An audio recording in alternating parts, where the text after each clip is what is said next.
how do the doctors know when the embryo has a disease? What makes them decide that they can toss them? That's a great question. That's the advances of medical science and the technology that we have, that they're able to put it underneath a microscope and they're able to examine and then they're able to explore. They're able to determine whether or not it's a male or a female.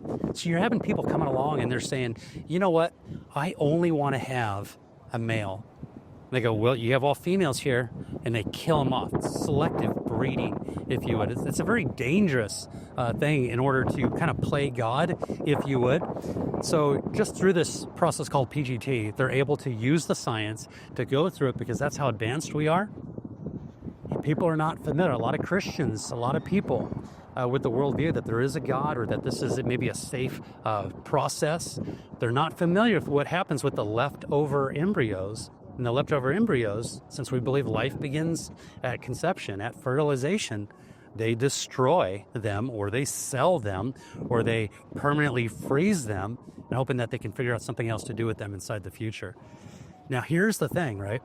You and I would imagine, both believe that everybody is valuable, correct? Right.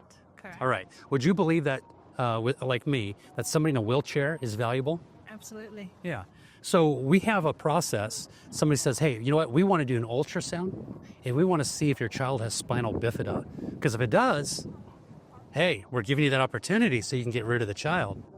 As if children with spinal bifida are less than you and I, right?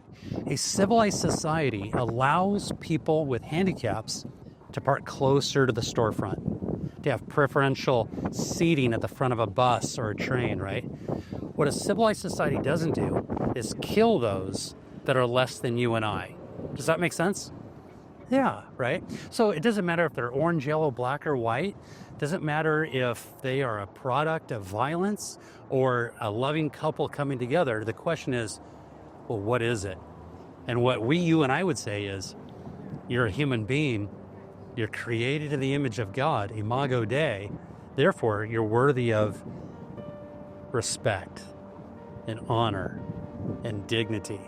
So we're trying to bring awareness to people who aren't that familiar with IVF. We say, hey, we are pro-life and we're anti-abortion. But what about the discarded embryos inside of a lab? We need to do better. Lots of ignorance. Does that make sense? Yes. Lots of ignorance, and I think it's more selfishness. They don't look into the whole aspect. Yeah. The questions you asked are something that we don't think about every day. Yeah. Yeah. Yeah, it's more than just, hey, who's going to win the Super Bowl? Right? You've been created to know God, to make him known, to reflect God to a lost world. It's not about the white picket fence life, but if you got a white picket fence, praise God. But we are created for God's glory and to give him glory by sharing the truth with other people as we ought. Make sense? Right. Yeah. Good. Yeah. Pleasure. Thank you, Mark. Yeah, you got it. It's been an honor. Absolutely.